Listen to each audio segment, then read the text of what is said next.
முன்னாள் மேல் நீதிமன்ற நீதிபதி மாணிக்கவாசகர் இளஞ்செழியன் மற்றும் அவரது சட்டத்துறைசார் சேவைகள் மீது இன்றும் நமக்கு மதிப்பும் கௌரவமும் காணப்படுகின்றது.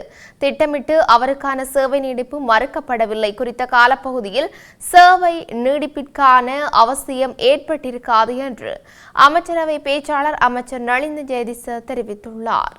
தனக்கான சேவை நீடிப்பு குறித்து ஜனாதிபதி அனுரகுமார திசாநாயக்கவுக்கு 4 சந்தர்ப்பங்களில் கடிதம் அனுப்பியதாகவும் அவற்றில் ஒன்றுக்கேனும் பதில் கிடைக்கவில்லை என்று முன்னாள் மேல் நீதிமன்ற நீதிபதி இளஞ்செழியன் கவலை வெளியிட்டிருந்தார். இது தொடர்பில் கொழும்பில் உள்ள அரசாங்க தகவல் திணைக்களத்தில் இடம்பெற்ற அமைச்சரவை தீர்மானங்களை அறிவிக்கும் ஊடகவியலாளர் மாநாட்டில் அமைச்சரவை பேச்சாளர் அமைச்சர் நளிந்த ஜெயதிசவிடம் ஊடகவியலாளர்கள் கேள்வியும் எழுப்பியுள்ளனர்.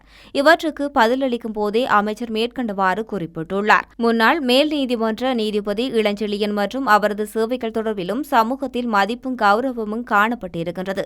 இவரை போன்று பல அரசு அதிகாரிகள் காணப்படுகின்றார்கள். சில சந்தர்ப்பங்களில் நீதிமன்ற கட்டமைப்புக்குள் சேவை நீடிப்புகள் வழங்கப்படும் போது பல விடயங்கள் தொடர்பில் அவதானம் செலுத்தப்படும். சில சந்தர்ப்பங்களில் நீதிமன்ற கட்டமைப்புக்குள் அடுத்த நிலைகளுக்கு பதவி உயர்வு பெற வேண்டியவர்களுக்குள் சிக்கல் ஏற்படக்கூடும். இவ்வாறான காரணிகளை அடிப்படையாக கொண்டு அவருக்கு சேவை நீடிப்பு வழங்கப்படாமல் இருந்திருக்கலாம்.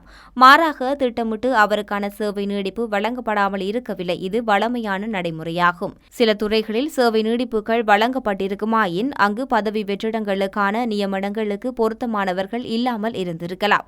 எனவேதான் அங்கு ஓய்வு பெறவிருந்த அதிகாரிகளுக்கு பதவி நீடிப்பு வழங்கப்பட்டிருக்கும். எனவே முன்னாள் மேல் நீதிமன்ற நீதிபதி இளஞ்செழியனது சட்டத்துறைசார் சேவை மீதும் எமக்கு மதிப்பும் கௌரவமும் இருக்கின்றது என்று அவர் குறிப்பிட்டுள்ளார்.